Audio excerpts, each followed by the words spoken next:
I'd like to call this meeting to order. Roll call. Councilman Simluka. Here. Councilman Garrick. Here. Councilman Accomando. Here. Councilwoman Darminio is unable to be here this evening. Council President Mazer. Here. Please rise for the salute to the flag, and I ask that you remain standing for a moment of silence for the victims and their families of the Highland Park shooting. I pledge allegiance To the flag of the United States of America and to the republic for which it stands, one nation, under God, indivisible, with liberty and justice for all.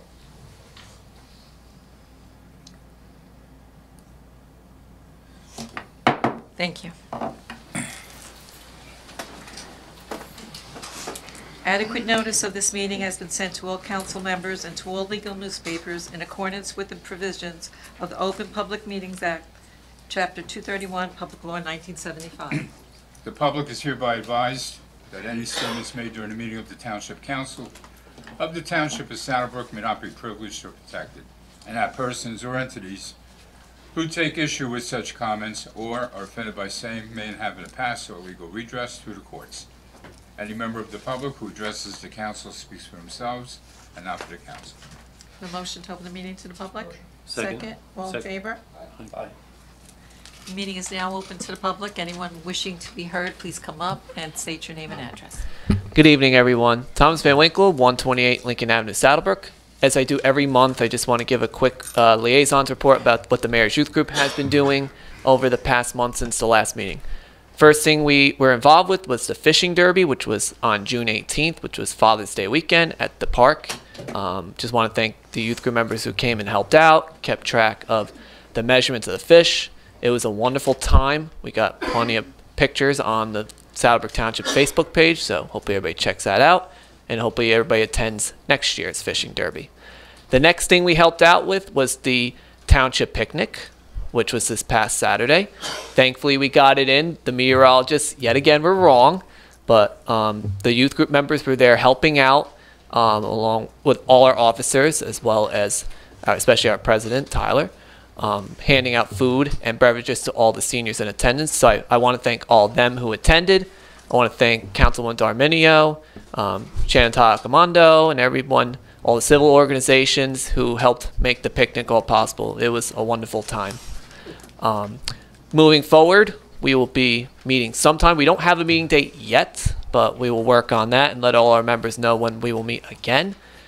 We envision ourselves being involved with the National Night Out, which I'm sure we'll be talking about a lot more going forward. And that's all I have. Thank you. Thank you, Thomas. Thank you for all your help and for all the photos. They were amazing. You did cover the whole picnic. It was quite a few. Thanks again. Anyone else wishing to be heard?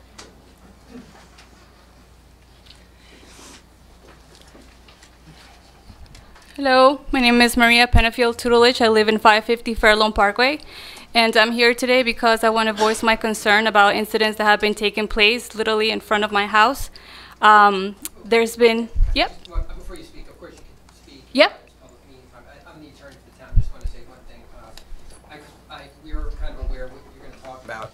I'm sorry if that's not on. So just to make sure that there's no issues regarding the matter involving it being an ongoing investigation, we would just ask that you not mention any particular, if you were, I don't know if you were going to or not, any police officers' names, leave that out. Any specific names of anyone involved and addresses, things of that nature, may be best, but you can obviously, that's up to you, but I'm just telling you that we think that would be, in the best interest of the town in this regard.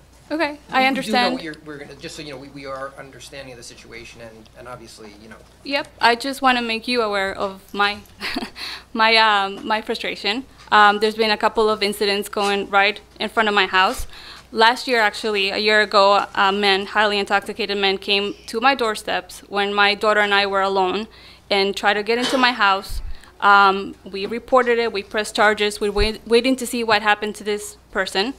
But now again, it's a year later, and we have at least 3 people roaming around our house, disturbing the public safety. I mean, one of them was literally crying, making weird noises. My kids were outside. The other one was walking around Fairlawn Parkway, waiting for a car to hit her. There's another one also in the middle of Fairlawn Parkway. All of these incidents have been reported to the police department. Only one, I saw that there was actually an outcome. The person was taken into the hospital. And there was the last incident, a man that was actually 2 houses away from my house detained, which I think and I believe is the drug dealer. You know, as everybody know, I think here, there is a problem a couple of blocks away from my house. Not a month ago, I learned about other incidents that I had no idea were taking place. So part of my, you know, question is, why aren't you making our residents aware of what is happening so we are more aware and we are able to take care of our children? My concern are my children. I have 2 little ones that I understand that I cannot place them in a bubble, you know, and my job as a parent is to teach them and guide them and tell them, hey, there's really ugly things out there, right? But I don't want people going around my house and screaming and yelling and potentially going into my house. And I want to know, what are you guys doing in order to help us being safe and protected? That is part of my question. I know there's a couple. I know there's a couple of other people that want to come up here too and have other questions. But my main, you know, concern and frustration is why is there's no communication and what is being done, and if you could please be transparent with us and let us know going forward what is being done now and what is going to be done in the future to prevent this from happening. Mayor. Okay, you know, through the chair, I think there's probably a few more people that want to talk. We're all neighbors. Right, but do you want, Immediate vicinity. but does anybody else want to get up and talk? Because I think maybe we can address it after everyone's done. I mean, I understand what her question is, and I'll respond to that, but, you know, what ends up happening is if we're going to, if everyone else is going to come and say the same thing, it won't be, you know, I can answer it now, but you may have more to add. Yeah, I was just. Why don't we hear everybody and then we'll respond? Okay. I mean, I promise you we're going to respond. I'm going to. No, hold on. But- Yeah, but- we'll all ask and then respond. Right, right. I'll keep track of the questions and then respond at once, as well as the council. Good evening, everyone. Damon Tudelich, 550 Fairlawn Parkway. Same name, but additional minutes added on. Yeah, just in the same concern as my wife just spoke. I think it's more about there is a situation going on, no names, no houses being spoke, but just sharing information with others to make us aware so we know what's going on and what to expect, as a lot of these things, and I'm not making acquisitions, seem to be coming from the same and stemming from the same area. You know, not accusing anything, just taking my best guess. And I think if I was a little bit more aware, I could have prepared myself better for these situations happening. As my wife mentioned, a man trying to get in our front door, bleeding from his face, a man going into our car the same day, all while screaming, "Let me in," to my daughter who was watching TV. Then last week, or actually 3 weeks ago, another woman, you know, telling me she was being held locked up, this, that, and the other, in the middle of Fairlawn Parkway. I got a lot of answers out of her just by asking her questions where she was coming from. A couple weeks before that, a man in the middle of my street screaming. And I'm not going to make an accusation of what drugs they were on. I could probably tell you, though, and feel confident I can from my background in the industry. But and then we had another incident where, same thing, another woman roaming in the middle of the street all hours of the night. And I'm just also asking, and I know, you know, I've been working with the mayor and the council as well, like just to have that more proactive police presence in the area, because to me, that could be somewhat of a deterrent. This is going on everywhere. It's not just isolated to Saddlebrook, but I'm just asking that, you know, we approach it in a way of transparent communication, making everyone aware of what's going on so we can protect ourselves and our families. If I knew that was going on there, you know, I might have been, I know I always should be vigilant. I would have been more vigilant. And I just wasn't. I'm caught back on my heels, and it's not about placing the blame on anyone. Sharing information makes us stronger as a community. The best part about I've gotten out of this so far is meeting my neighbors and actually developing bonds with them. It's an unfortunate situation, but I think we can be stronger as one, as opposed to bits of information being shared here and there and no one knowing the true story. This isn't, it's everywhere. So the better we share the information, the more educated we are, the more we can do. And I did it before the bell, so I'll sit down and let Mayor White go. Thank you. After everyone's up. Thank you, David. Anyone else? Anyone else? We pretty much all do. Yeah, so I think it's Pretty much. Thank you for letting me speak, guys. Good evening, my name is Randy Stalter. I live on 127 Skillman Terrace. I'm the person who has the bird's eye view of this every day. This is not a short-term problem. This has been going on for 8 years with maybe about this 15, 16-month period when this particular individual was on a probation and followed the guidelines then. Immediately after that, it started all over again. We constantly have drug deliveries in the neighborhood. We've had drug dealers living there. I suspect that many different times they were manufacturing drugs there. I've personally been in contact with the local police department here in town, as well as the prosecutor's office. Over this period of 8 years, I've probably supplied them close to 200 photos of people's faces, license plates, cars, all this activity. As of late, in the last 2 or 3 months, it has gone from 1 to 2 to 3 to 9 to 10 on a daily basis, to the point where people are coming down the street that are delivering to the home. Now they're parking blocks away because they know they're being watched, or being watched by neighbors primarily at this point. However, they're coming down the street and making comments to people at this point. What are you looking at? What are you doing this? They're making verbal threats to people. We've now reached the dangerous stage. I'm to the point my wife and I will not take our grandchildren outside the house out of fear what might roll up or what might happen at this point. I no longer feel safe there. I realize there's certain constraints regarding what can be done with law enforcement, but there needs to be more done. We're told there's going to be more patrols, there's going to be more this. We all speak together. There's no patrols. We're lucky to see a patrol every 2 or 3 days at this point. Now I know there's certain things with people shorthanded and such, but it's not happening. It needs to be taken care of before some tragedy happens, and it's going to happen. There's no doubt about it. Thank you very much. Thank you.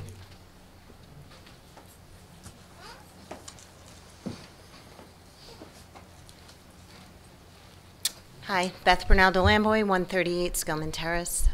In addition to what everybody else has said, none of that is not true. It's all true. It happens every single day.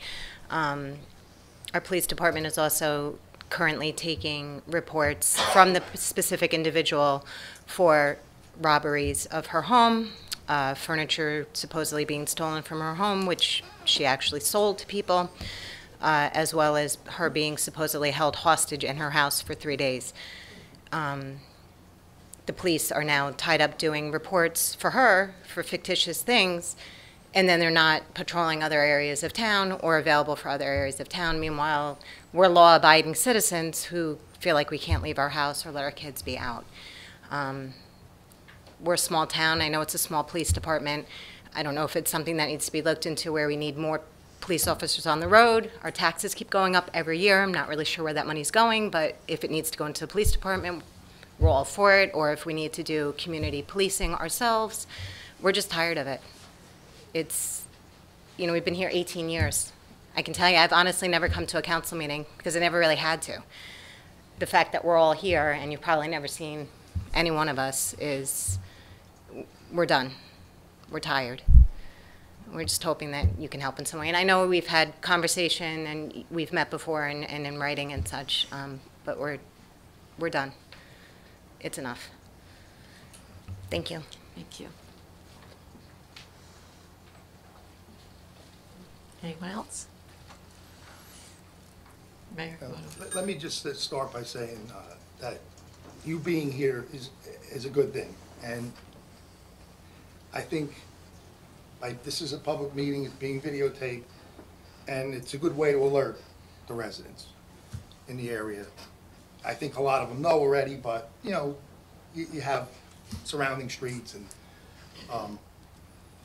I feel that, look, there's definitely a drug addict that lives at that location. I think we all agree. There may be a mental health component to this thing now, okay? I agree with you that the police need to be doing more, okay? I agree with you on that. I think it has reached a dangerous level because the individuals that go to that frequent this house are not the most law-abiding citizens, let me just say that, okay? And there's a potential there for something to happen. Unfortunately, there are constraints with that. I mean, look, I wish we could keep somebody over there 24/7. I really do. And I feel your frustration. I really, really do. I mean, you know, I don't have to live on your block or even in the surrounding area or vicinity to feel your pain. You know, I can see all of you're emotionally distraught over this. It's a quality of life thing. I mean, it's affecting your daily life, and I really feel bad about it. I just want to say that I do feel that the police have been, and this is, and I understand, look, the problem has been there a long time, and it seems like nothing has been done, okay? I agree, the problem has not been resolved, you know, that's true. So I guess if you look at it just from that point, you can say, well, you know, the response so far, the approach so far has failed, okay? And you know, I'm willing to say that. But I'm not willing to say that the police haven't been doing anything, because they have been, okay? They have been making it a priority. I think many of you know, I mean, you talk to them. And as far as the town alerting, you know, it's a kind of gray area, because we were limited what we could report. And I think that somebody mentioned community policing. That needs to happen. Our police department, we used to have that. We were very good with it. In 3 years, it just kind of, it fell by the wayside. And it's a deficiency, and we need to get back to that. And we are going to get back to that. You know, our manpower is pretty good. You know, we're going to be probably promoting and hiring pretty soon, because we had some retirements. But we need to get back to that. And that's a good way, Neighborhood Watch, where the community can come together for meetings, and then with an officer, and we can discuss all this kind of stuff. But I know that some of the officers, yeah, I mean, Damon, I know, you know, look, you have my cell phone, and you and I go back and forth. I mean, I don't know everything. I'm not a police officer. I'm not entitled to know certain things that are confidential, but I know you've communicated with other officers. But I'll tell you, I always tell my wife, I was like, the mayor always gets back to me, and is empathetic, and I appreciate that, and I don't know where you left off, but he does, and I say that, right? Like, I think it's, you know, some numbers I've been provided to call, maybe not get a response, the empathy isn't there, the follow-up isn't there. Like, when you report something, you want to know that something's being done to address it. When there's no follow-up, that's a lack of empathy. It's almost a lack of respect, I feel, at times. Right. But I always say, like, thank you for getting back to me. Well, I know the case that your wife was speaking about. I know it's a year later, but it's still going through the courts. I think Yeah, we showed up a couple Right, I of times think- and sat for 4 hours, and we, you know, just sitting there, wasting time to get to this, so. But there was no follow-up to that, right? So I think that's it. It's like something happens, it's no one's fault, we're just always looking for, like, okay, what's our strategy to resolve this? And it has to be a consistent strategy. And, you know, we can't get that we're understaffed from a police force standpoint, like, that's just unacceptable. It's like, we need more people on the road and that more proactive presence, like, build a relationship with the community. Stop, shoot a basketball with a kid, like, this is all that we're talking about in our country right now, like, just diversity, inclusion, like, and it's just, you don't get that, you know, when you get people, you know, so I think it's, you build that community, then you show that presence, and someone had mentioned it. I was told, what the F am I looking at, by someone, I didn't even know who it was, and it was a brazen drug dealer. I'm on the phone with work. Like, and I'm sitting there, I'm saying hi to everyone, you guys see me, hey, how you doing, unless you're speeding, but, you know, I was sitting there and like, literally, what the F are you looking at? I just looked up, like, well, who is this guy? We And were so confused. I was so confused. I actually like smiled, like, you know, that I looking him up because he happened to be, you know, an African American person, and then I feel bad, and then I saw him with cops, you know, like all over him, so I'm like, oh man, you know, like he was. But he was ready to go at it with me, and I didn't even know. And like, at least if I knew, because this person has been a suspect for a while, I would be aware. I can make a call. But now, like I said, you got me back on my heels.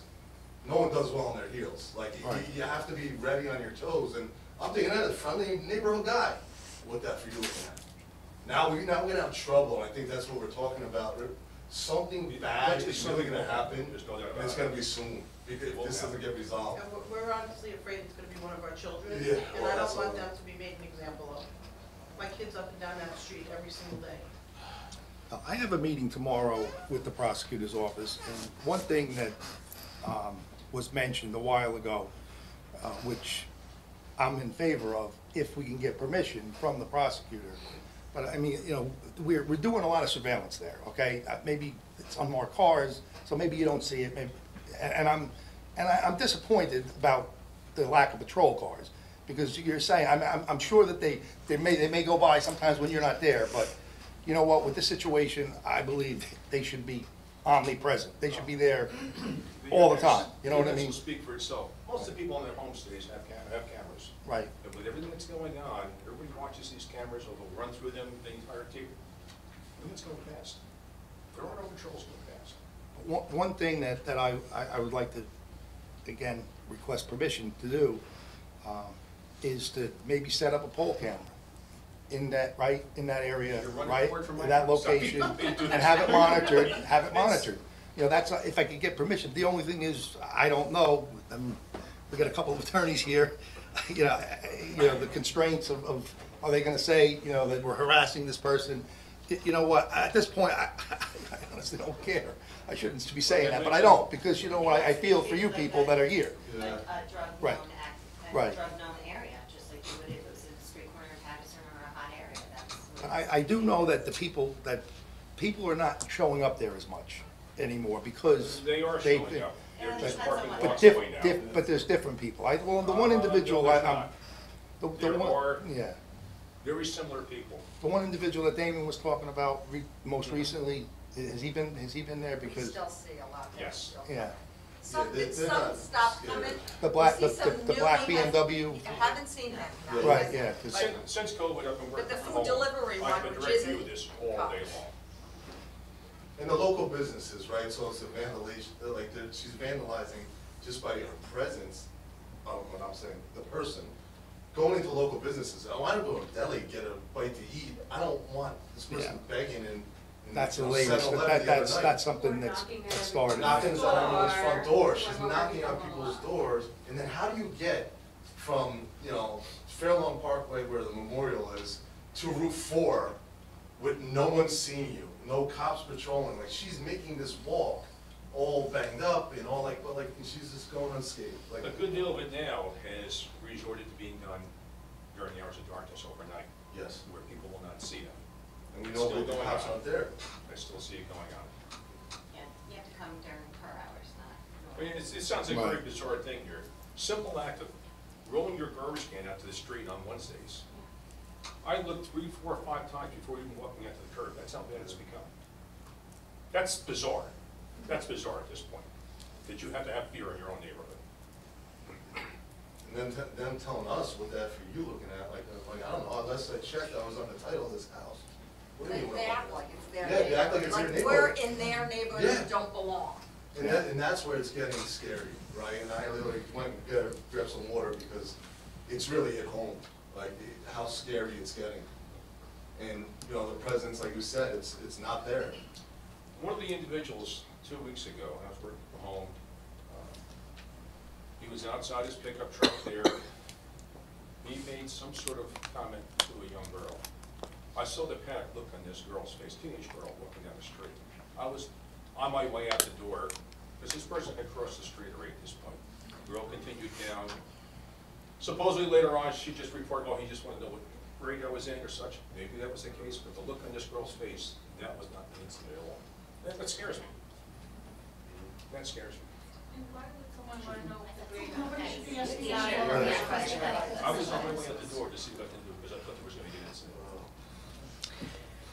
I know the This police is- did get some this is information 8+ about years that. at this point, with maybe about an 18-month period in between. It's beyond serious to the point where something is going to happen. What do you guys need for something to happen? I know the incident that Damon was talking about that happened 3 weeks ago, but the woman was claiming she was being held hostage. I mean, she This is a gave, few days she ago, gave the actually. house. No, that was, she did that too. This was a couple weeks No, ago. I'm not talking owner that It's was not the screaming owner, on so the porch.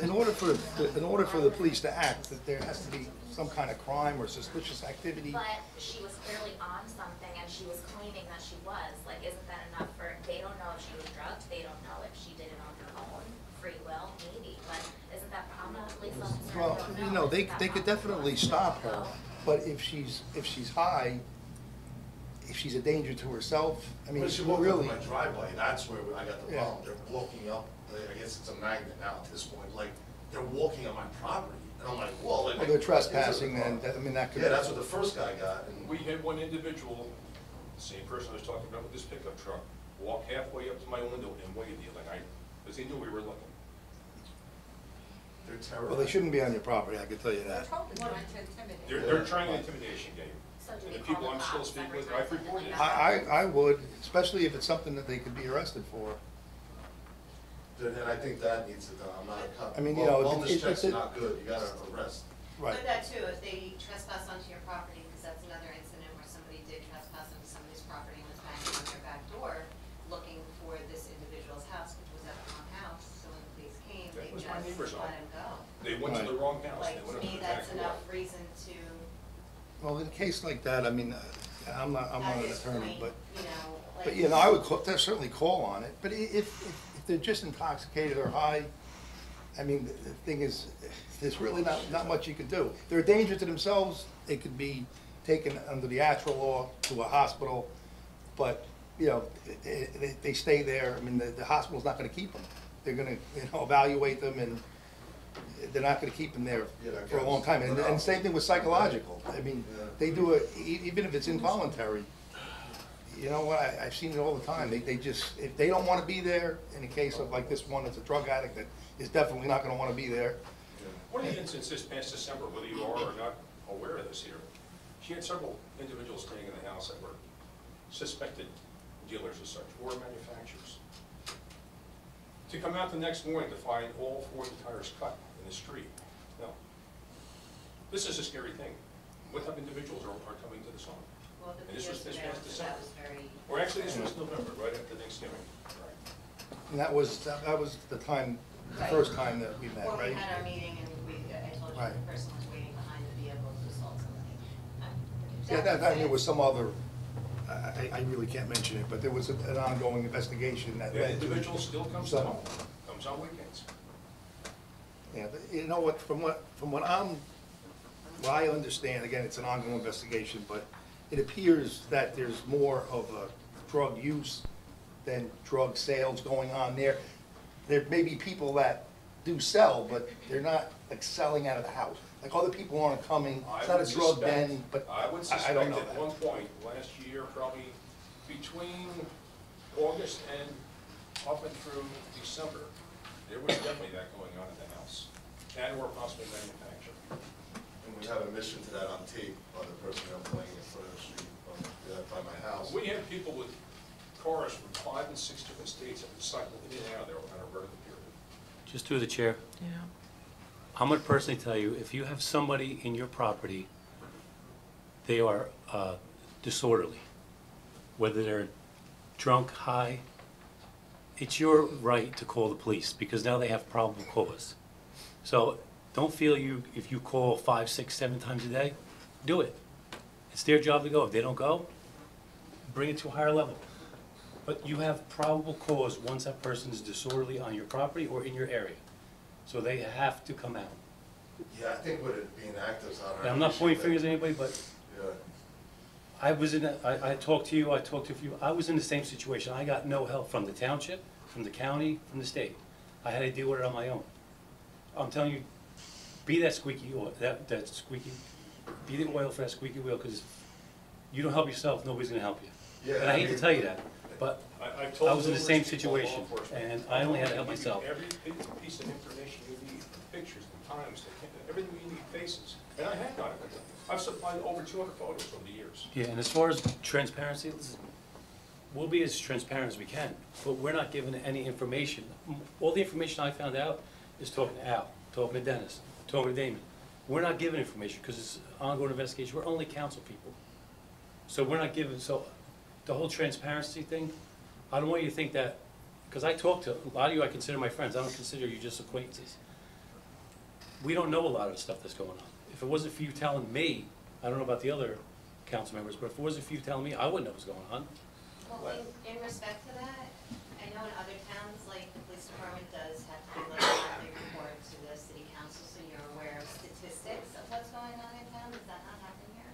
In We get, general? we get, Generally we speaking? get statistics, but there's, it doesn't go into, A report that briefs. yeah, it doesn't go deep into it.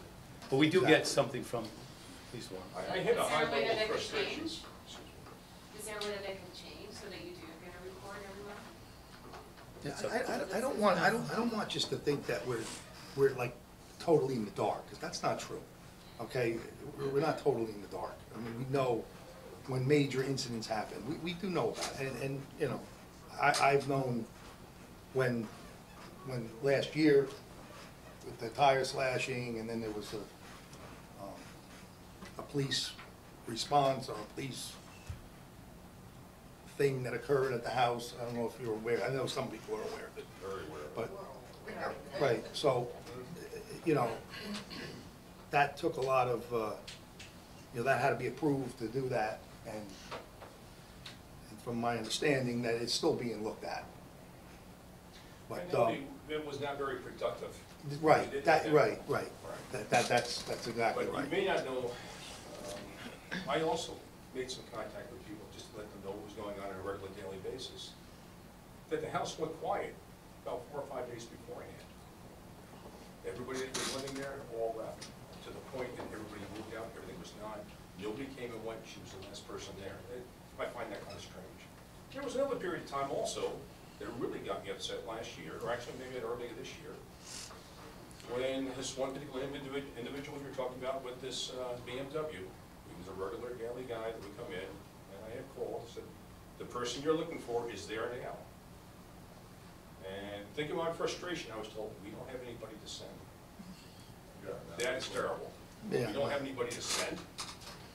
I mean, That was that's not the right Well, response. It's that bad at this point. And I think to sum it up, that like, you're right, you guys are not police officers, you guys are hearing us out in this council.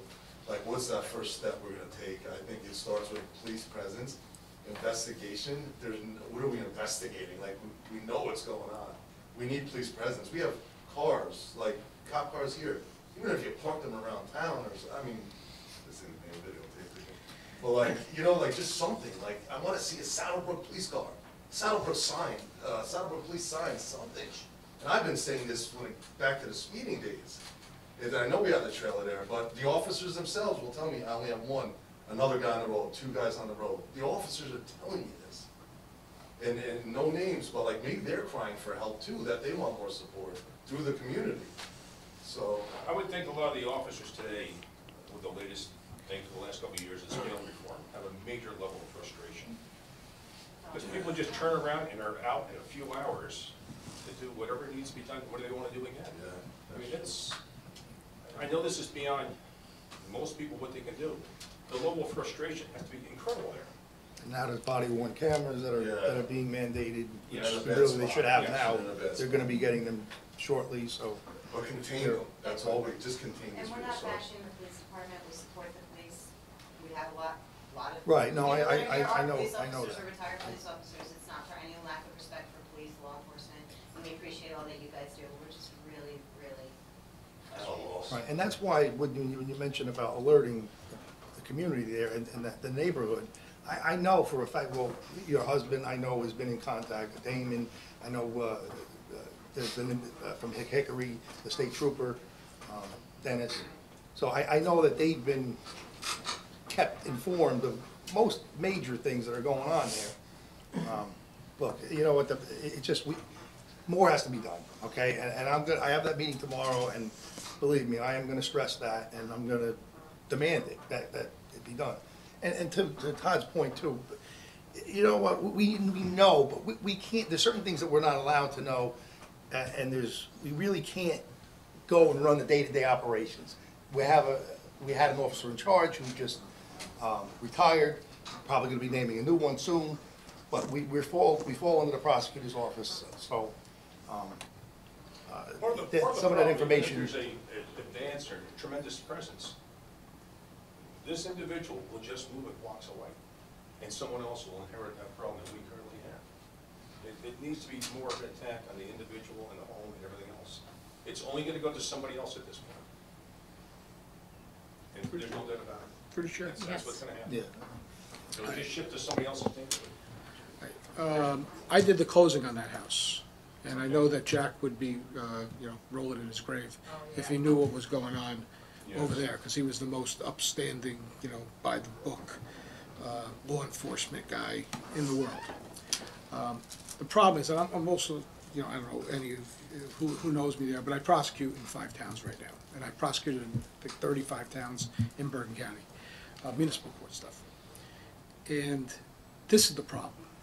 Guy parks, whatever, his BMW, and he parks it 3 blocks away from the house you're talking about. You can do that. He walks down the street. He can do that. He gives you the dirty look. He gives you the side eye.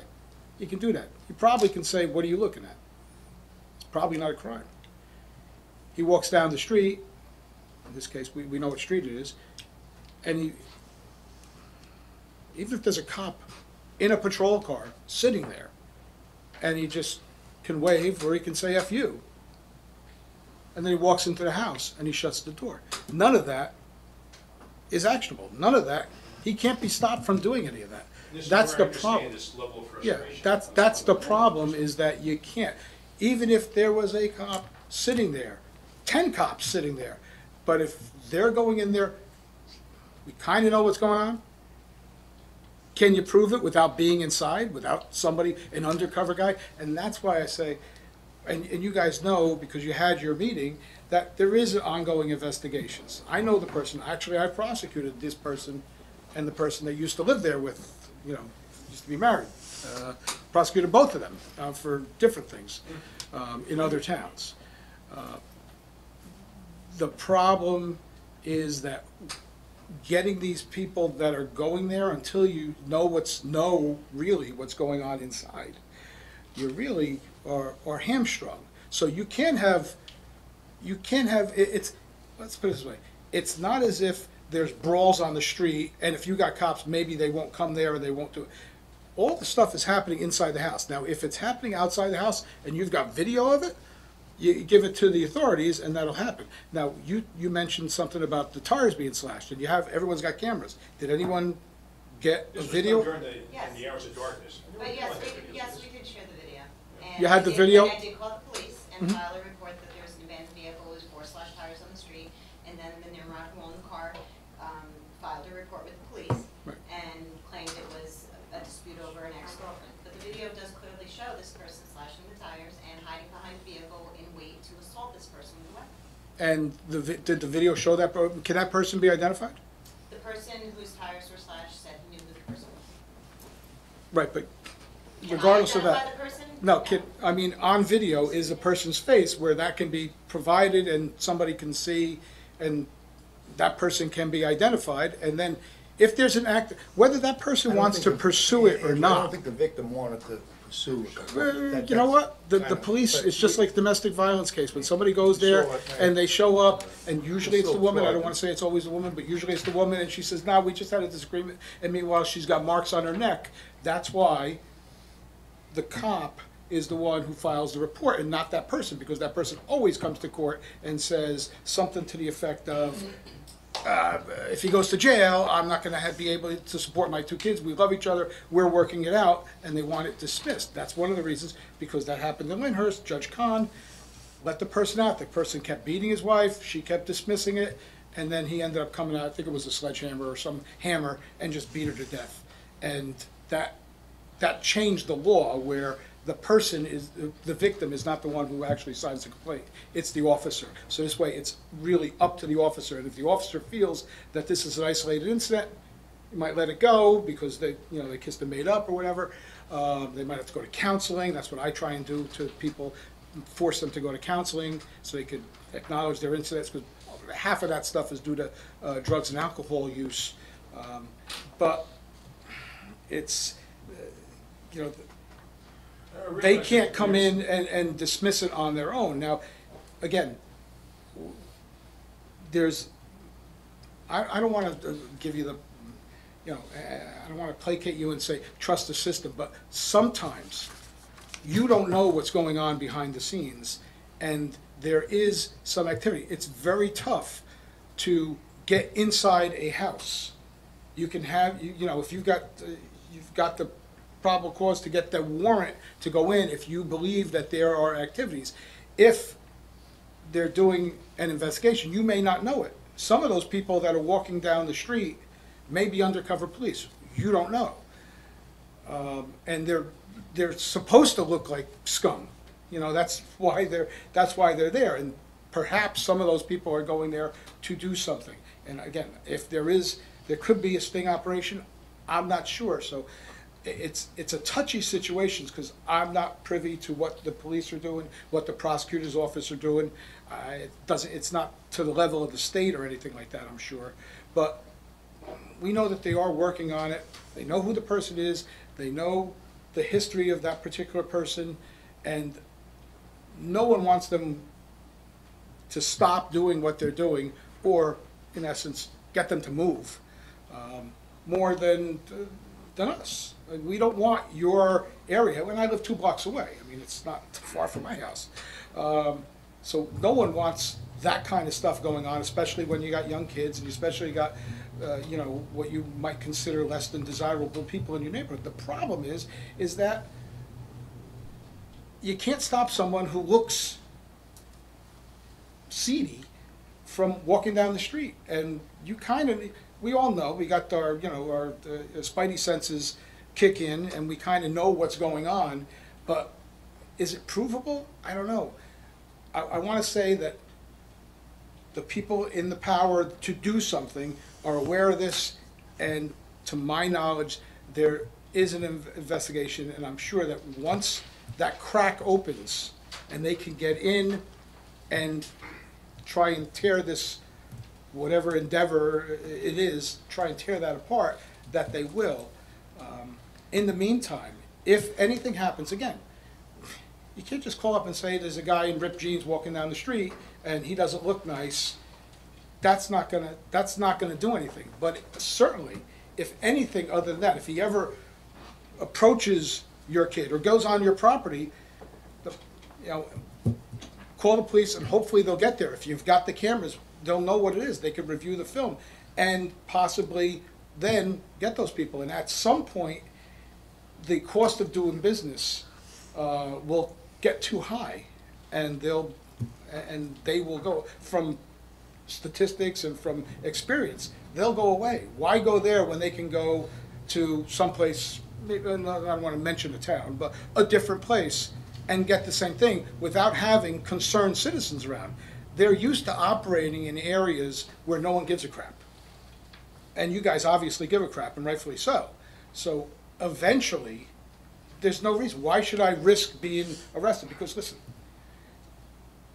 if they stop somebody and they happen to have their taillight out, and they stop them and there's stuff in there, it's not worth it for them to do it. So you're vigilant.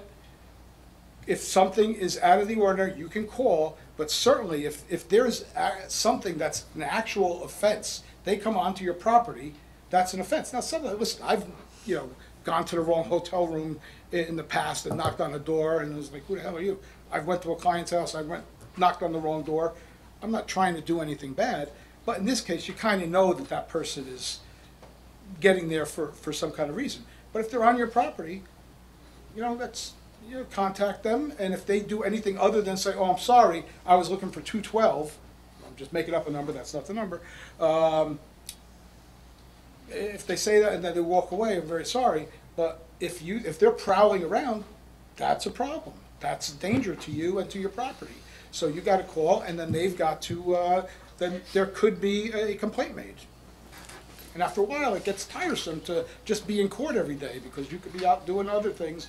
Not you, this person or these people can be doing other things that they would consider it's their job. It's illegal, but they're not making money by going to court constantly.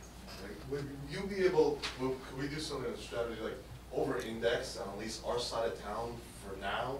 Because the other thing is, you say call the cops. If This were the first guy that came and tried to get in our house, was grabbing on our door, and I was home, and it took 10 minutes to get there the way it did a couple weeks ago. One of us would not be here today.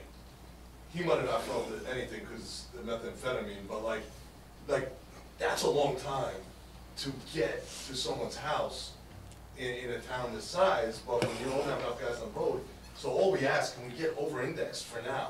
Because if we're gonna call, like that 8 minutes is a lot of time between life and death that what could happen.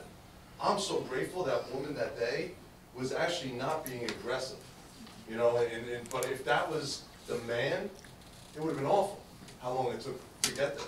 Mayor, are we able to, you know how we do it with patrol? Now, the problem, Damon has been the #1 speed enforcer person in that area. So what we did, we gave you the stripe on the side, we put the stripes in the middle of the road, we have that machine there, we're gonna be having speed humps there, doing what we can. Also, I believe that in 1 month, we gave out 48 speeding summonses right on that street, within a 3 or 4 block area. So we can ask, and you know, through the mayor, you know, the mayor is the person that can ask, you know, increased enforcement. But again, the problem is, if something's happening inside the house, I don't know if they really care that there's a cop running around. If they're doing something out in the street. When they come out, that's what I want to protect. When they're coming out our property, it's like in their house, it's in Yeah. their house. But I'll trade in the speed guy Yeah.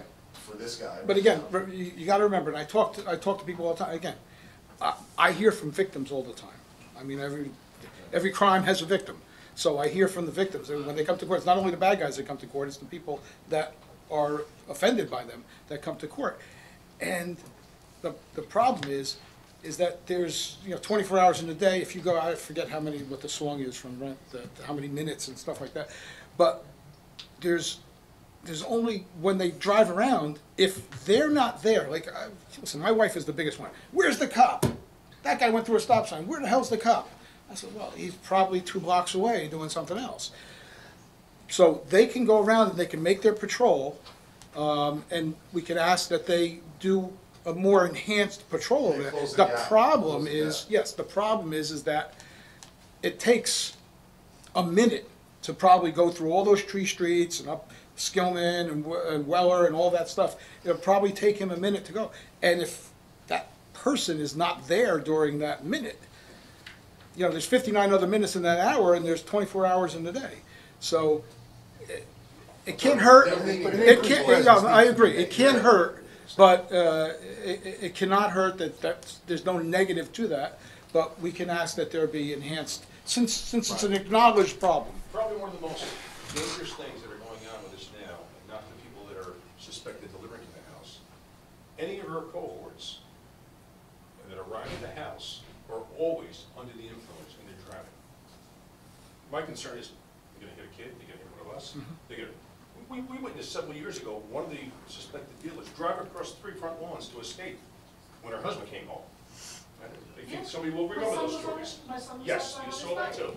But there isn't, you can see clearly these people have total loss to motor control, and they're driving away and to and from, and her as well, which I don't believe she's driving anymore because all her cars have been disabled. I think basically every car she's had has been to the point where it's disabled, destroyed. But all we do is see every person that arrives there that's associated with her, not suspected delivery, are always under the influence. Now, when you say that's when they get out of the car, you can tell? Or do you see that their operation of the vehicle? Because if you see somebody on the wrong side of the road and they go and you kind of know where they're going, at that point, you know, we get that all the time. Somebody was operating, they were on the wrong side of the road, or they were spinning out, they hit the curb and stuff like that. Now, if they stay inside the house for, you know, 12 hours, that's not going to do. But if they go in and make their quickie in and out, somebody could be there. These are people that are arriving and have almost no motor functions at all. Yeah. That's the scary part. When that happens, I think you can call, and there's a possibility, even though it's I'm going to say only a motor vehicle offense, it's still an offense. And again, if it gets them off the road, if it cuts into their cost of doing business, they're not going to do it. The police have to check for more than just alcohol intoxication. It's Oh, yeah, no. I'm saying that because Understood. she hit somebody's car on Thanksgiving, Mhm. and because she didn't smell of alcohol, she was let to go back. Yeah, generally what happens is, if you don't smell like alcohol, they bring in what's called a drug recognition expert, and if we don't have one, they call it from the county or something like that, and then they go through the motor skills test. And they do the same thing as they would for alcohol, and they take the temperature, and then what's called the DRE, does is he makes a determination as to whether or not, in his opinion, that person is under the influence, and they would get charged just as if it was a drunk driver. The problem, again, is everyone's attacking everything, and the whole DRE program is now under attack, and it's the Supreme Court, hopefully this fall, will determine whether or not we can use that. And as a prosecutor who does this all the time, that's a very important tool to prosecute people who aren't under the influence of alcohol, but are under the influence of drugs, to check. And again, I don't want to say, whatever drug it is, they make a determination. Each drug has a different effect on people. But now, right now, I got cases that are 2 years old, over 2 years old, that are just held in abeyance because the Supreme Court's going to decide whether or not the DREs are considered qualified. If they're not, I don't know what we're going to do for anybody who's driving anything other than having cocaine, just dripping from their nose. I don't know what we're going to do, and that's one of the reasons that I always wanted them to develop. I was hoping that they would develop something for marijuana, for like an alcohol test, but I don't know, a weed test, something like that, so they can blow into it. The incident that everyone's aware of regarding on this Thanksgiving, she backed into somebody's car, dented the car in. I happened to see, because right across the street from us here, alerted the neighbor. They were going to approach us. I said, don't approach her. She parked in front of the house, passed out behind the wheel. She was slumped over the steering wheel. Yes. Alerted the neighbors, says, call the police, don't approach it, let them handle it, this is their business. They came, 5, 8 minutes it took to awaken her. And in the end, Do you know that she wasn't charged? Do you specifically know that she wasn't charged? She went back in her house. She went in That that night? back out and drove away. And then she went out an hour later. I can't these are the explain. things that concern I us. can't explain that. Yeah, I can't. That one I can't explain away. These are the things that concern us. Yes, you should be. And while we're not 100%. bashing the police force, right, like you seem to be very knowledgeable as to what to do, what steps to take. Are you confident that our police force knows what to do, like in certain situations? Because that might be an issue Maybe too, they need right? some Like, additional training. they're not trained properly for this specific issue. Like this has been a safe town. Maybe we never had to deal with situations like this, but isn't a wake-up call, like, not for you specifically, but maybe like, them? Like, do we need to have additional training? Like, do you guys need to, what steps to take Well, when this they happens? certainly need to be, talked to, and it needs to be discussed to see what was their perspective on it. Yeah, a year ago. I don't know, you know what I mean? They may have a different story, I don't know, or maybe you're right, maybe they do need to A be year ago, when additional this training. gentleman came to my house, no one took a report of what I went through, how I felt, what my daughter went through. Like, I had to come to the police and say, hey, That was bizarre. Can you interview me? Can I let you know how horrible this was for me? Because no one took a report. We had to go to the police station to say, hey, guys, the guy trying to break into our house, went in our car, and in a sense, it's about us because we're all dealing with it. But like, we had to proactively go say what's next. There's victims groups that, they should at least have referred you to someone to talk to about it. Or at least, I don't know, I'm not confident that they're following the steps. Now, I'm not a police, so I can't tell you, but the little bit that I see, that I know, what I hear from you, like, I don't know if they're taking the steps that need to be taken. I think a lot of this is the frustration with this whole bail reform aspect of, you're arresting people and it takes longer to do the paper and process them, and then they're out the door, and then people will never appear or this or that, or else they'll be arrested again, and then they're out the door. Right. Yeah, there's no bench warrants anymore, almost, no one goes to jail. I understand the whole aspect of this with law enforcement, and I understand there's not much you can do about certain things, but there's no teeth for law enforcement. It's a shame, unless it's severe, but then it's too late. That's true, a lot of times these type of people, it warrants all over the place, and they get picked up, and they'd actually have to go to the county jail for a period of time until they came before the court. But now, no one, if somebody, let's say, the woman the woman we're talking about, let's say she had a warrant for $1,000 out of some other town, and we picked her up, okay, and we find the warrant in the system. We would call that town, and 9 out of 10 times, they're gonna say, does she have the money? No. Yes, no, no, okay, just cut her loose. That's what they do, because they don't wanna pick her up, because the jail's not gonna take her. It's crazy. This woman's mother arrived at the house yesterday. She wouldn't answer the door. She actually came across the street with her 80, her mother's close to 90 years old. And she was trying to, I guess, retrieve her car that was lent to her 2 or 3 months ago. And the car's disabled with flat tires. It's up to the driveway now. It was brought home in a flat the one day beyond it, whatever the problem was. The mother did tell us, this has been lifelong with this woman since a teenager. This is never going to change. And unfortunately, most of these drug incidents and such, I think it's close to 97% have a recidivism rate. It's going to happen. The problem is the safety of this neighborhood. The neighborhood is definitely compromised at this point. This is not something that you would ever think would happen.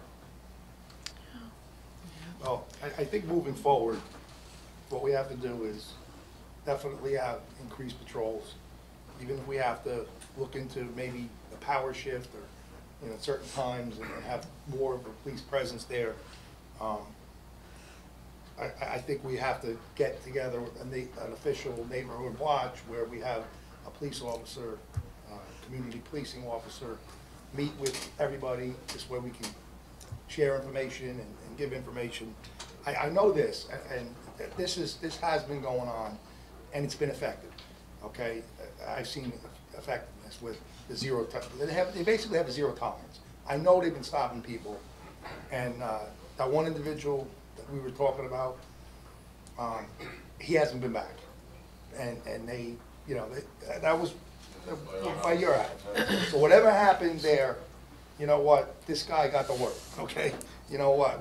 That's all I can say about that. That he knows that they're not going to tolerate it. They're not going to. If he's got a taillight out, he's going to get stopped. He's going to get a ticket. If he's speeding, he's going to get a ticket. If he's got drugs in the car, he's getting arrested. So I think that message got to him. To this individual. Even the car. Like I'm being up front. I had the property maintenance go there today to look at the car. They looked at our ordinance. Unfortunately, there's nothing in our ordinance that says, because I'd have them write her a ticket. Write her a property maintenance ticket. You know what? If she's not being a good neighbor to everybody. So if we have to strictly enforce the law. Unfortunately, there's nothing in the ordinance. But if the car's sitting there for a long time and there's animals living in it, that's a different story. We can go there and probably tow the car and write her summons. But that's the approach I think that needs to be done. That and this whole thing with the poll camera, if they'll allow us to do it. I don't. Is the car registered?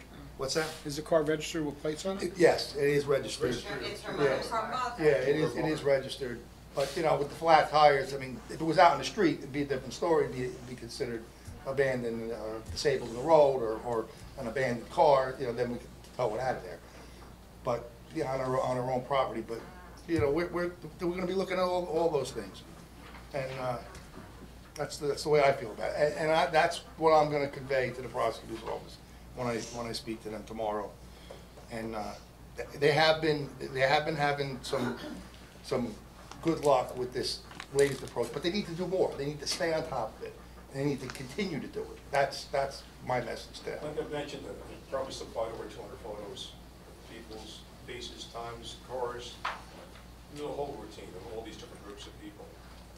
And I still will continue to supply this. I'd rather be involved, and I don't care if it's this is the guy who did this, and this is the guy who did that. I still want to be involved. I don't care. I want to supply this, but try to put an end to this. I'd rather do that. If we can get ease of sharing files, because I've had to put together timelines of events and videos, and one gentleman who kind enough to give me his number on the first, his phone doesn't accept videos, so I got to go downsize them. I'm like, it's 2022, your phone doesn't get videos? Like technology, like, I'll buy the iPhone, like, come on.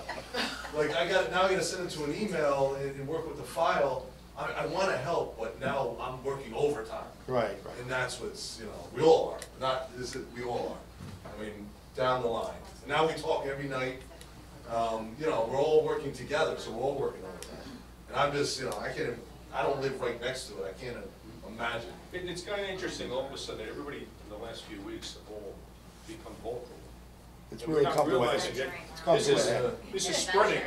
It's spreading to all these different blocks. For goodness sake, I've seen this, I've seen that. It's everywhere. The disease spread. They've just moved to different blocks, is what they've done. Right, they park in different areas, because they know they're They're being parking as watched. far away as Fairlawn and walking through. So it's exponentially, right, the net's getting bigger. They're parking at Fairlawn, the Yes. walk distance, where it was contained. Right. That's what we contained, not contained, it's not gonna solve for them, but like, it's not even being contained. The zombies walking around the town, It's getting further and further. We have to worry about the kids. The kids too. The The kids worry. videotape them walking down the street hiding because they think it's funny. Meanwhile, we're like, Yeah. please don't, Yeah. step away, don't. So Mayor? Just a quick question. As a mayor and council, I'm sure with the city ordinances, do you have a table organization or a cap on the police officers? The amount of hires? Yes. Yes. Are you capped at that, or now? With the new building We- going up? Well, we're short now with the retirement.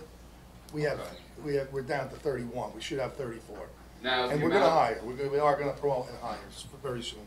Do you have a ratio based on the amount of population? Yes. In fact, we're high. We have more than we probably should, police officers. And we're certainly top heavy too. Well, I think, yeah. We have more, unfortunately, well, not more, but too many chiefs and not enough Indians. Being, transparent, I'm being honest with you. You can't expect rank to Right. be on the road. Well, but when a situation like this, it's gotta be all hands on deck. Okay, so tomorrow you will talk to Yes. prosecutor, make them all aware, right, what you need to do. Thank you. Thank you. Very We welcome. We share your Thank you. frustration. I believe me, I know I speak Sure. for everyone, we do feel your pain. You shouldn't have to put up with that kind of stuff. They're off the record, I haven't seen in a lot of years. You look like your dad. It has been a long time. Thank you for coming, and we hope You look a to, lot better than I do. You're older than me. No. Anyone want to add anything? No. Where you go from here? Okay. Thank you. Thank you for coming. Sorry we're going through this. Right, It's still. yes, it is. Yeah, anyone else wishing to be heard? On anything? No? Motion to close the meeting to the public? Second. All in favor? Aye. We're gonna go through the regular meeting. If we can take a break, if you wanna stick around, that's fine, but if you wanna leave, maybe we could take a couple-minute break. Yeah. Let's wait. Take 3 minutes. Have to see stop signs on. Everybody back in place? Good. Okay, at this point, we're at comments anyway, so Mayor? Okay. Let's start with the COVID update. I know no one wants to hear about COVID, but I try to every month just bring everybody up to speed. New Jersey is averaging about 2,500 cases per day. There's recently an outbreak in half the state's nursing homes, but fortunately deaths and hospitalizations are significantly lower than the beginning of the year during the Omicron wave. The positivity rate is now 11.91%. Anything above 10% is considered high. Positivity rate is the number of tests that come back positive. So basically a little more than 1 out of 10. The transmission rate is 1.04. A rate above 1.0 is an indication that the virus is spreading. The transmission rate is the number of people that will contract the virus from one infected person. So if I'm infected, I'm going to infect at least one other person. When it was really bad, it was 3. So one infected person infected 3 people. Bergen County is listed in the medium risk category, so masks are not required. New Jersey has a high percentage of people who are vaccinated. We're actually sixth best in the country with 91.2%. That's at least one vaccination, one shot. Anybody interested in learning more or continuing to keep up to date, go to the New Jersey website. It's covid19.nj.gov. Everything's there. Regarding a budget, the tax bills have not been sent out yet. We're waiting on the county, to adopt their budget, which should be shortly. The 2022 Phase 1 road program that was awarded, or will be awarded tonight to 4 Cleanup. Good contractor. We've been using them a lot lately. They're one of the better ones. We're very happy that they will be awarded the contract. The 4 streets that are part of this program: Shepis Ave, Graham Terrace, Spindler Terrace, and Skillman Terrace. Mayhill Street from Route 80 over past the Market Street will be paved, and that'll be funded through the New Jersey DOT grant that we received. Also, speed humps will be done as well. Mr. Simaluk, I'm going to defer to you and to talk about that a little bit when you, with your comments. You know a little more than I do, being on the speed committee. And Bob, just a question: when do you think we're going to start the road, the Phase 1 road program? Well, first off, the Mayhill, Kenwood Court, and Garden Street, that job by one contractor, he's going to start a week a month.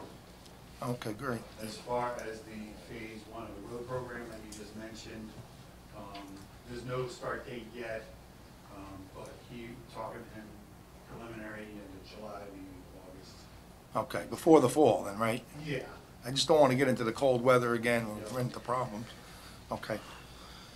Bergen County Community Development Block Grant, Central Region allocation. We had that meeting recently, and Saddlebrook will receive approximately $277,000 for 2 different projects.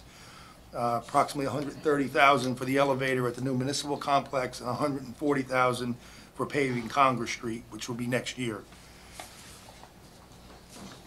Signage and striping, Outwater and Fifth. This is something that we just received notice of from the county road department.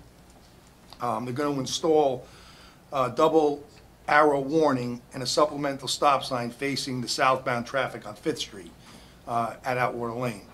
Also a stop ahead sign approximately 200 feet in advance of Outwater Lane, and a pavement legend, a white line that's in stop at the stop line. We have a couple of ordinances on for second reading. Final reading for the township code regulating the operation for specific classes of cannabis businesses, and also a final reading for a stop sign on Beach Avenue at the intersection of Skillman Terrace. We spoke at the work session. We are going to form a committee to restore 5th Street Park. We want to work with the residents. We've gotten some residents there that want to help in the area to come up with some kind of design to improve that park. We're going to look to obtain available grant funding. Councilman Garrick is going to be the council representative to that committee. The municipal complex update. Councilwoman Darminio is not here. I'm going to leave that up to Business Administrator Peter Lodico to give us an update on the municipal complex. Sure. You want to do it now? Yeah, when I'm finished. Okay, events this month that occurred. On Sunday, June 12th, Engine Company number 1 had a successful wet down for the new rescue truck. Friday, June 17th, the Saddlebrook Police Department hosted the lead graduation at Veterans Field. Saturday, June 18th, the town hosted the annual fishing derby at Saddle River County Park. I want to especially thank Matt Bennis, former police officer, who helped out a great deal there. Made sure that the lake was stocked, and also measured the fish for us, which was a very nice thing to do. Saturday, July 2nd, which was just last week, the town hosted our annual picnic and fireworks on the same day. And regarding the picnic and the fireworks, I want to thank all the residents who attended both the picnic, or either the picnic or the fireworks. Some did both, like Thomas over here. It was an excellent day for Saddlebrook, as our residents were able to enjoy two very nice events in the same day. Thank you to our Projects and Activities Committee, Councilwoman Karen Darminio, Shannon Accamundo, Christine Generario, and Peter Lodico. Thank you to all our sponsors for the generous contributions and our vendors for their participation. I want to recognize our DPW members for all their help setting up and cleaning up the picnic area, and all the town employees and volunteers who helped, including members of our police department, fire department, and ambulance corps. Finally, also thanks to our town organizations, including the Women's Club, Saddlebrook Library, Mayor's Youth Group, and St. Philip's Church. I also have a separate page here I want to read. That's not it. Here it is. Just some other people. I want to thank the council members. Every one of them worked hard during the picnic. Also, Office of Emergency Management Coordinator Tom Dickman was there, had a table and a tent, and handed out a lot of literature. Thank you for that, Tom. Fire official Mike Seitz, who really led the fireworks. Our DPW Superintendent Bob Hickswa, Recreation Director Andy Gallo, Senior Senate Director Joe Lisi, also Sandy Goodwin, Thomas Van Winkle, and Rafael Gonzalez, who were busy all day memorializing the picnic and the fireworks with photos and videos. Also donations, I failed at the picnic, I failed to mention to Acme. They were there and they donate all the water and all kinds of other, I think, desserts that they donate. So my apologies for not recognizing them at the picnic. And also John Muscarelli gave a donation, which wasn't mentioned. Upcoming events, we have a summer concert on Friday, July 22nd at the new Municipal Complex, 7:30 to 9 p.m. I know Councilman Simaluka was very involved with Rec Director Andy Gallo. I want to thank him for that, and I'm sure he'll mention a few words about it. We also have National Night Out on Tuesday, August the 2nd at the new Municipal Complex. Some other things, congratulations and thank you to John Schloman for 50-plus years of service to the Saddlebrook Volunteer Ambulance Corps. Also, congratulations and thank you to all the members of the Saddlebrook Volunteer Ambulance Corps for 70 years of service to the community. There's a banner that's across Market Street right now that thanks them for that. And we're very fortunate to have what I feel is probably the best ambulance corps in our area, probably in the state. So thank you very much. Thank you, Mayor. Pete, you want to go over? Okay. Councilman Accamundo? Yep. I too would like to thank everyone that showed up, not just the residents, the workers, the volunteers. Because if it wasn't for you, we wouldn't be able to do what we do. It was well attended. Saw some faces we haven't seen in a while because of everything going on in the past 2 years, it seems, already. So thank you for all that you do.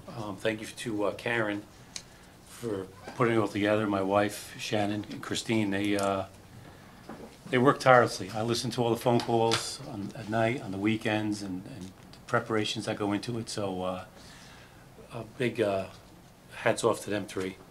I would also like to mention that as part of OEM, there's going to be a Cert registration this fall, and it's going to be for anyone over 18 to participate.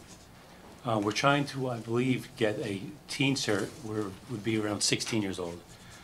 If you go to the Township website, it's going to be under OEM, you click on that, and there's going to be 9 classes. The 10th class will be graduation. It seems like it's going to be possibly late September, but we'll let people know more to that. OEM coordinator Dickman would definitely answer any questions. The guy's always there. I don't care what time of day it is. He's always there to answer questions, answer his phone, and help anyone out. So if anybody's interested, Cert, it's a great step to whether you want to be EMT, police, fireman. It's a great learning ability, and I would suggest anyone that's 18 looking to get into first responders to definitely look into it and start your career young. Thank you. Thank you, Councilman. Councilman Garrett? Okay. Good evening, everyone. The Flood Committee met on Wednesday, June 29th. In attendance were Emil Sudol, OEM Coordinator Tom Dickman, Mayor Bob White, Floodplain Manager Anthony Ambrosio, and myself. Items of discussion were the status of the township's application with FEMA to be accepted into the community rating system. The application has been completed and submitted, and we are still awaiting to be accepted into the program. We also discussed an online petition initiated by Lodi Mayor Scott Luna. This petition, when complete, will be sent to Washington, D.C. in hopes of obtaining flood mitigation funding for the Army Corps of Engineers. The online petition received about 930 signatures so far on change.org. The goal is to obtain 10,000 signatures. The committee is considering going door to door and having the petition available at town offices. We also discussed various areas of concern for flooding throughout the township. The next flood committee meeting will be on Wednesday, September 28th at 6:30 at the Senior Center. All residents are welcome to attend. I'd also like to wish all of our residents a happy, healthy, and restful summer. Thank you. Thank you, Councilman.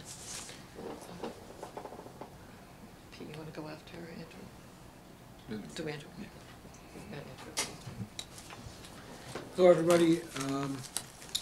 The National Night Out is going to be the first Tuesday of August, and that's generally when we have our council work sessions. So just for those who were planning on attending, we are going to do the work session before our regular meeting, so that will be the Thursday after the first Tuesday, which is always a little, well, what day is the National Night Out? Well, the second. Second? Second, the 4th is the meeting. The 4th, so the 4th of the meeting. So our regular the work session will be at 5:30 on the 4th, and then we'll follow that with, whenever we're finished with that, we'll start with the regular meeting.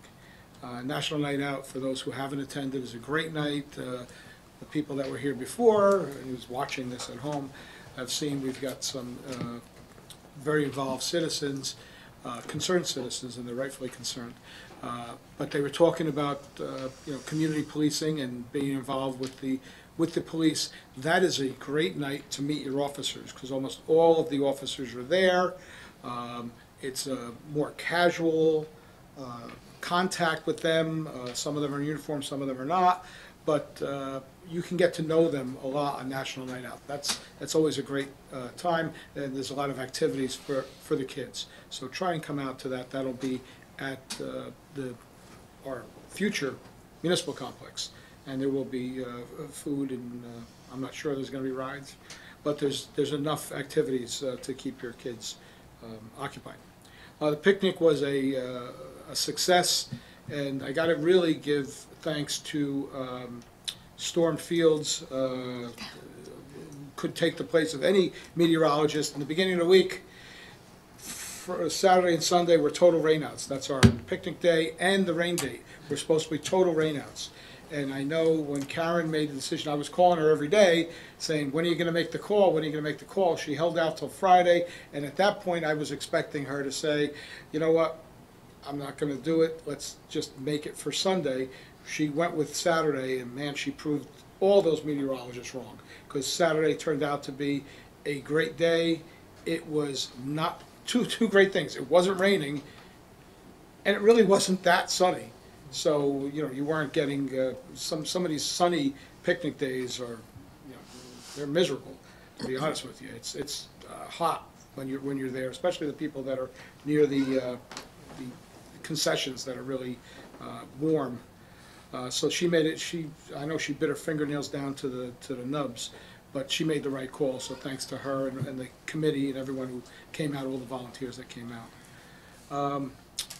Pete's going to talk about the new building. I've recently visited it, and coming along quickly.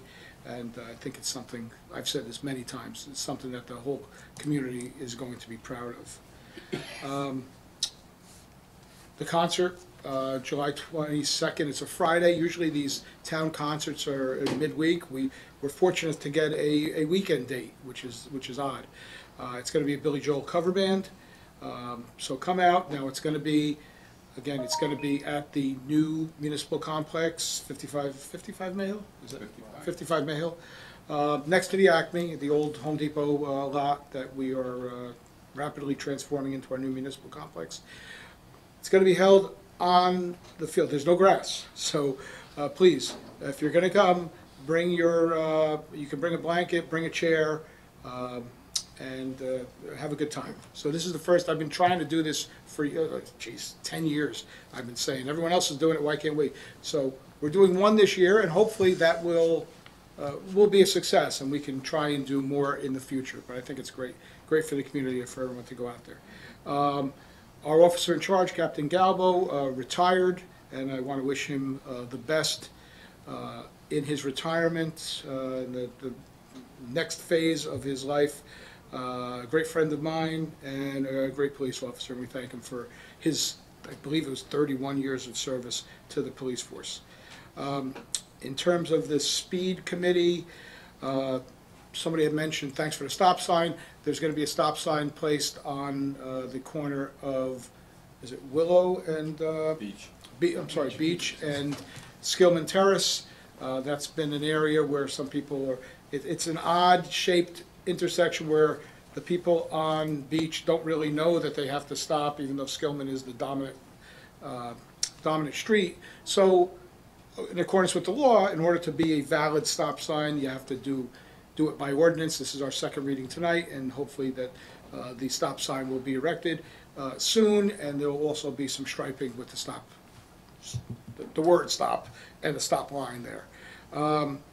The speed humps, there are going to be 2 on Fairlawn Parkway, and we're hoping with the new, not as part of it, but while they're doing the other streets, there'll be 2 speed humps, one on the wider side of Fairlawn Parkway and one on the narrower side closer to Smith School.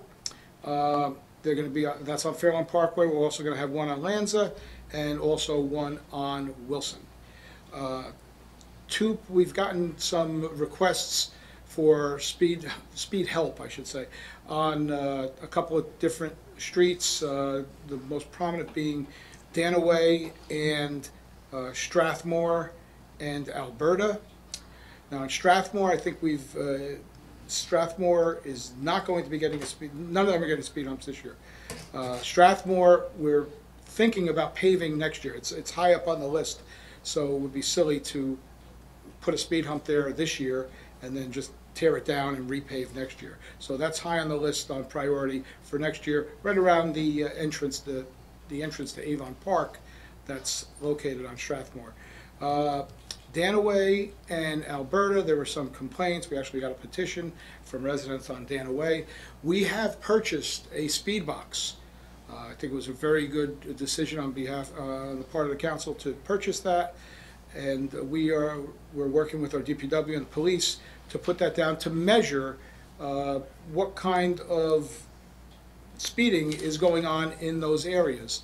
It's good to have, I said this before, everyone thinks that people are going 90 miles an hour on their block. And you might have a random person going far exceeding the speed limit. No one wants to see that.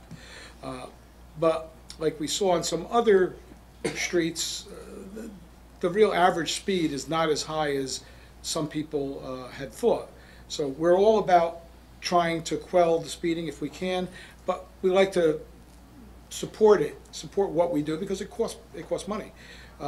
We'll support that with the data, and we'll get the data from this box, which is, I believe it's like a radar type box that's placed on a pole, and we'll measure the amount of vehicles that go, the average speed, and it calculates it so this way somebody going 60 miles an hour is not going to skew everything off the charts. So we're planning on doing that. That was a recent purchase. There's some software involved in that, and we're just getting used to figuring out how to work it the right way. And we got the idea, or I got the idea from a councilman in Fairlawn who was talking about how well it worked. So we do have a contact in Fairlawn who's been using this successfully for the last year or so. So we're going to look to them for a little bit of assistance. And I believe that's all I have. Have a great July and see you in August. Thank you, Councilman. Mr. Bendigo, update? Yes. Thank you, Madam President. As Andrew said, it's really been a transformation watching a concept become reality. And the offices are pretty much completed. They're working on the gym. The council chambers court is coming together with the dais and all the parts that go into that with the electronics. And we're entering the final construction phase, and hopefully everything will be ready to go when we have our September ribbon cutting ceremony, dedication. We hope to have the outdoor painting and paving done in August, and we're tentatively planning on moving offices starting in the fall. So that's the goal of the committee and the mayor and council, to occupy the building before the end of the year. A couple of parts are coming from outside the country. Hopefully they'll be here by the end of August. Switches and different things. It's out of our control, and but everything else is moving along. The contract has been fantastic. Everything is on time and moving. Thank you. Awesome. Great, thank you. Thank you for the update. Without having to be redundant, to say everything that everybody else would have said up here, but I echo everybody's comments about the picnic. It was amazing. Everyone did a great job. And on that note, you're all hired for next year. Anyway, yes, what? Oh, yeah, I did bring up on the work session to see if everybody was in agreement with having another garage sale, two town-wide garage sales. So we're thinking in the spring, and of course the one that we have in October. It was such a great success last year that we figured we'll do it two times a year. But, okay, everybody good? All right, I'm going to continue with the agenda. Thank you. Ordinances.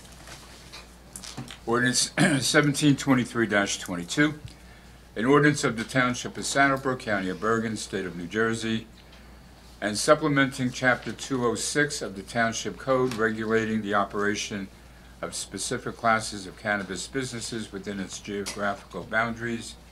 For a second reading. Motion for a second reading? Second. Second. Roll call. Councilman Samaluka? Yes. Councilman Garrick? Yes. Councilman Arcimondo? Yes. Council President Mazur? Yes. An ordinance of the Township of Saddlebrook, County of Bergen, State of New Jersey, and supplementing Chapter 206 of the Township Code, regulating the operation of specific classes of cannabis businesses within its geographical boundaries. Have a motion to open the meeting to the public? Motion. Second. All in favor? Aye. Aye. The meeting is now open to the public regarding this ordinance. Anyone wishing to be heard? Seeing none, motion to close. Motion to close? Second, all in favor? Aye. Before we do final reading, Madam Chairperson, I just want to check with the attorney. We're going to amend the ordinance to take it out, Chapter 206, and Correct. so we'll do that now. Yes. And what is the chapter? Oh, I had it in there. I changed it on there. Oh, okay, It's licensing. okay. Yeah. So It's not part of zoning anymore? It's not part of zoning. The planning board had recommended that we remove it from zoning. Because apparently it's, obviously it's a licensing ordinance. We need a motion to amend. We need, Motion to amend, to change Second. it from zoning Second. to licensing? Roll call.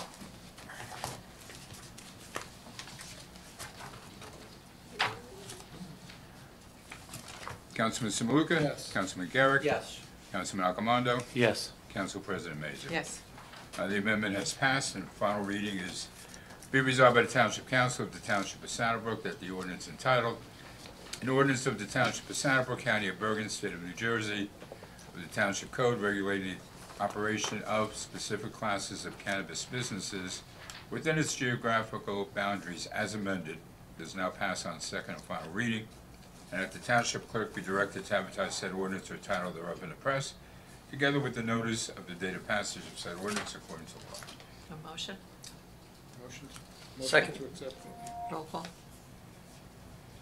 Councilman Samaluka? Yes. Councilman Garrick? Yes. Councilman Arcimondo? Yes. Council President Mazur? Yes. So can we just make the record reflect the proper licensing section, or do you want me to read that into the record? Because Sure. Okay, so yeah, licensing, it was on the ordinance that was previously sent, is chapter 120. So rather than the zoning section, it's now going to be in chapter 120, and that is not a material amendment of the ordinance where you would have to re-advertise, the ordinance again. It's just a mere, section that is placed into the code.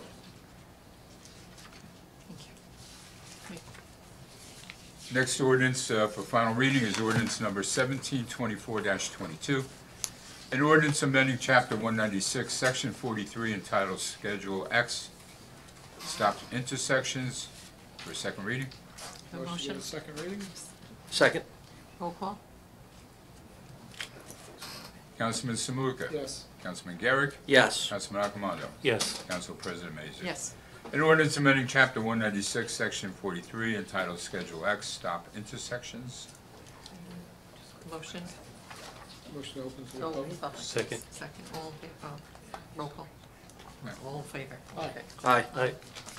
Meeting is now open to the public regarding this ordinance. Anyone wishing to be heard? Do I have to get up? You can stand there if you like. Oh, I'll just stay here then. Okay. Is she gonna get picked up? Terrace? I'm sorry? Is she gonna get picked up on the microphone? Oh, Oh, okay. okay. You better off going up. Lisa Coiro, 118 Skillman Terrace. Thank you for this stop sign. I almost got taken out, my husband almost got taken out numerous times because people fly down beach. I have another issue in that same area. Skillman and Weller by the monument are both two ways. People don't know that anymore. I was going down Skillman to make a left, and I was staying on the right side of the road, and people think that it's one way, and they come up on the left side of you to try and make a turn either around you or go around. Can we get markings somewhere up there to show that they're two-way roads? Mayor? Never had this problem. I'm here 25 years. I've never had this problem until the past year. Yeah, I mean, it's something we can look into. It's been like that forever. It's been, I'm here 25 years, it's been like that, and I've never had a problem, but since the pandemic, we had a lot of people move into that area from New York, I've noticed.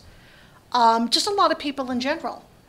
And it can be downright dangerous. Yeah, some kind of channelization. Yeah, we can Well, they talk to the DPW, the town road, so we I can know try to that do something.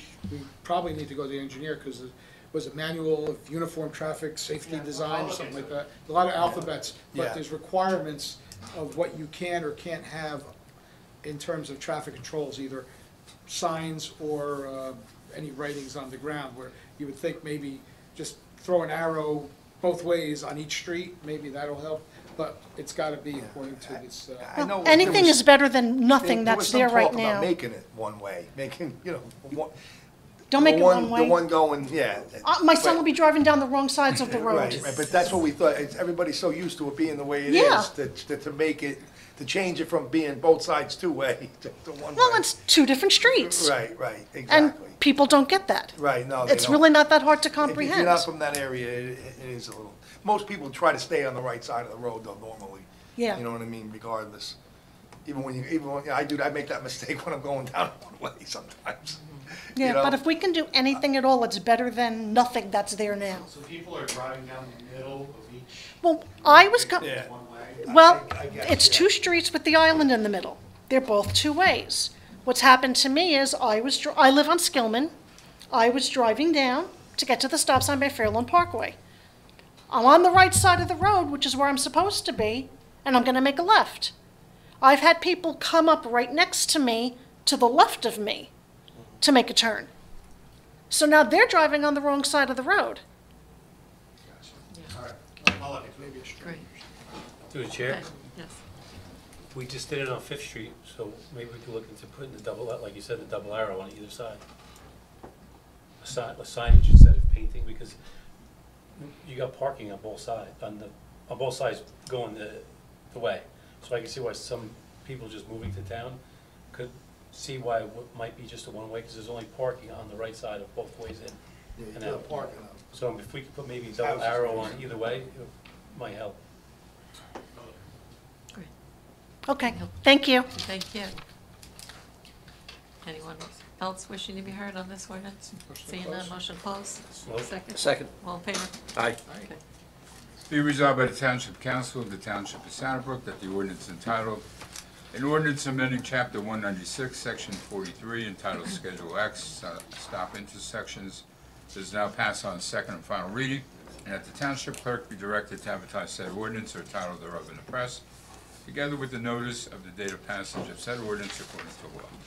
Motion? Motion. Second. Second. Roll call. Councilman Samuka? Yes. Councilman Garrett? Yes. Councilman Accomando? Yes. Council President Mason? Yes. Ordinance for first reading is ordinance number 1725-22. An ordinance permitting the Township of Saddlebrook to enter into a sales contract with the Far Hills Bedminster Fire Department for the sale of a 1997 Pierce fire truck for first reading. Motion? Motion for first reading. Second. Roll call. Councilman Samuka? Yes. Councilman Garrett? Yes. Councilman Accomando? Yes. Council President Mason? Yes. Now therefore be resolved by the Township Council of the Township of Saddlebrook that an ordinance permitting the Township of Saddlebrook to enter into a sales contract with the Far Hills Bedminster Fire Department for the sale of a 1997 Pierce fire truck, heretofore passed on first reading, be further considered for final passage at a meeting to be held on the 4th day of August, 2022, at 7:00 p.m., or sooner after as the matter can be reached at the Municipal Building, 93 Market Street, and at such time and place all persons interested be given an opportunity to be heard concerning said ordinance according to law, with the notice of its introduction and passage on first reading, and of a time and place when and where said ordinance will be further considered for final passage. Motion? Motion to pass. Second. Roll call. Councilman Samuka? Yes. Councilman Garrett? Yes. Councilman Accomando? Yes. Council President Mason? Yes. That completes ordinances. All items listed with an asterisk are considered routine and non-controversial by the Township Council and will be approved by one motion. There will be no separate discussion on these items unless a council member or member so requests it, in which case the item or items will be removed from the consent agenda and considered in its normal sequence on the agenda. The one motion signifies adoption of all resolutions, receive and file letters, correspondence, reports, and approval of minutes and applications. Through the chair, we'd like to add the equipment for the Civic Center that we were talking about purchasing. We got the 3 quotes, and we put that on for $2,500. And I did not complete the resolution, but I'd like to ask that we add on the resolution with shared services with the state of New Jersey for the data for the water department that is required by the state. Okay. Have a motion? Motion. Second. Roll call. Councilman Samuka? Yes. Councilman Garrett? Yes. Councilman Accomando? Yes. Council President Mazer? Yes.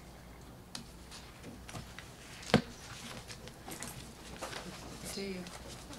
New business, right? Okay, we're doing no business. Okay, no problem. Right. New business. Okay. Good evening. I have a resolution in support of the Water Resource Development Act that was recently passed by the House of Representatives. The resolution reads, whereas the Water Rescue Development Act of 2022 passed the House of Representatives, and whereas Congressman Pascrell requested the U.S.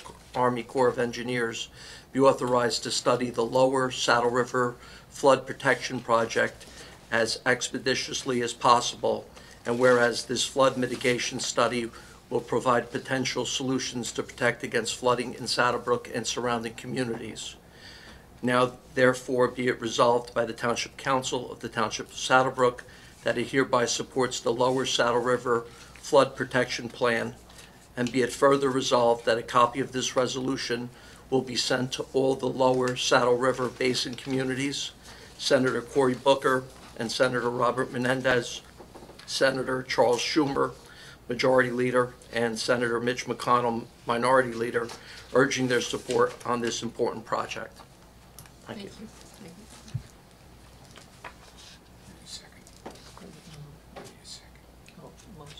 Second. Motion. Roll call. Councilman Simaluka. Yes. Councilman Garrett. Yes. Councilman Accomando. Yes. Council President Mazer. Yes. I just have one question, through the chair. Dave, are they sending that, it was introduced by Pasquale? It was passed by the House of Representatives. Okay, so. It's got to go to the Senate next. Okay. Should Pelosi or McCarthy get that also? They passed the House. Hopefully they're okay with it. Okay. I have a motion to open the meeting to the public on agenda items. Motion. Second. Second, all in favor? Aye. Meeting is now open to the public for agenda items only.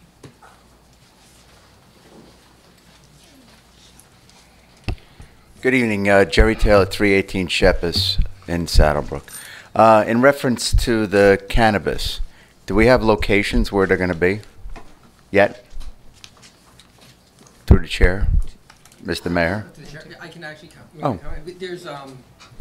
There's been a zoning ordinance adopted with regard to the zones where it's permitted and designated. We have issued some resolutions in support of some applicants that are requesting certain licenses from the state, and in some of those they identify certain locations where they would put the facility. Are you able to tell us, like, what zone, like, where in town would that be?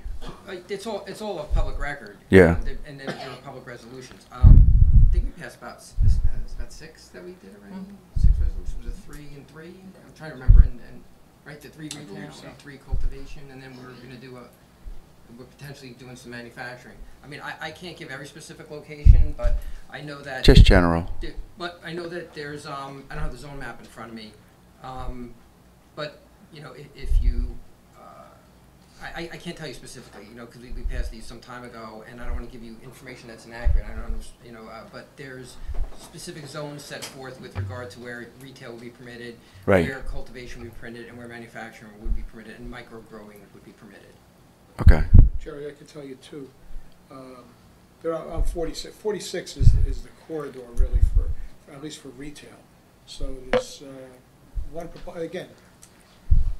Oh, no, just the 46 is fine, right, They you're have to have right. a proposed location or site, but it's not etched in stone. But from my understanding, one of the retail would be on the westbound side of 46 prior to the mall, before, 1,000 feet before the mall, because under the ordinance. Regulations. We made it so that it can't be in the mall, and it can't be that close to the mall. And on the other side of the highway, on the eastbound side, on 46, right around 5th Street. Oh, okay, all right. We're thinking of Sheppes. 318? Yeah, it's next door. It's open. And also, I just want to let the council know, the Saddlebrook chapter of Unico is holding our annual town fair, street fair. It's going to be October 2nd. I spoke to the mayor at the picnic about it, and we're in our 7th year, I believe it is, either 7 or 8. All right, it's been a great event, as everybody knows. And if anybody out there wants to be a vendor, they would have to get in touch with JC Promotions in Kearney, and they'll do all the paperwork and set it all up. And as you know, we always have good weather on that day. All right. Thank you very much. Have a great night. Thank you, Jerry. It's always a fun event. Anyone else wishing to be heard? Seeing none, motion closed. Second. All in favor? Aye. Any other comments? Through the chair, just a reminder for residents that starting tomorrow, municipal offices are closed on Fridays. We do have extended hours Monday through Thursday, and we close on Fridays during July and August. I just want to remind residents and visitors to Town Hall that Fridays were closed during the summer. Thank you. Yes. I want to piggyback 2 things off of Andrew. One is I would also like to congratulate Jimmy Galbo on his retirement to a very long career in the department. He's a great guy, he was a great officer, and I just wish him all the best. And with regards to the Billy Joel cover band, if you want to Google them, it's New York State of Mind. You could Google them. They're excellent. Bless you. They're excellent, and you could see what they're going to bring to the town for that evening. Unfortunately, I'll be on vacation. I won't be here, but I followed them throughout the county, and they're very good. So I enjoy shouldn't that. have said cover band. They're now called tribute bands. Tribute, yes. But it's New York State of Mind. Google it. They're excellent. Thank you, Councilman. Any other, Mayor? Yeah, real quick, thanks Pete for mentioning the summer hours, but I want to thank Council President Mazur for relaxing the meeting rules and letting the residents from Skillman. Yeah, they're frustrated at enough. They needed to vent, and it was more like a town hall meeting. Yeah. But it needed to happen, and You're welcome. I just what's going on there is a terrible situation. I think we all It's frustrating. can agree to that. It's very frustrating, and we need the police department needs to make that a top priority. I agree. And we need to increase We all patrol agree. and conducting surveillance in the area. And I just want people to realize, though, that we have a good police department. This is unfortunately, there's no easy fix here. I know. No pun intended. But with this situation, it's very difficult, and unfortunately, people have rights. Sometimes they don't deserve rights. True. And years ago, it would have been handled a lot differently. I can tell you that. I'm sure. I mean, somewhere along the line, policing changed, and there's a lot more constraints. So, but it will be a top priority for them. Great. Great. Thank you. Anything else? No? Thank you, everyone. Motion to close? I'm sorry? Second. Did you have to tread something else? Second. All in favor? Aye. Good night.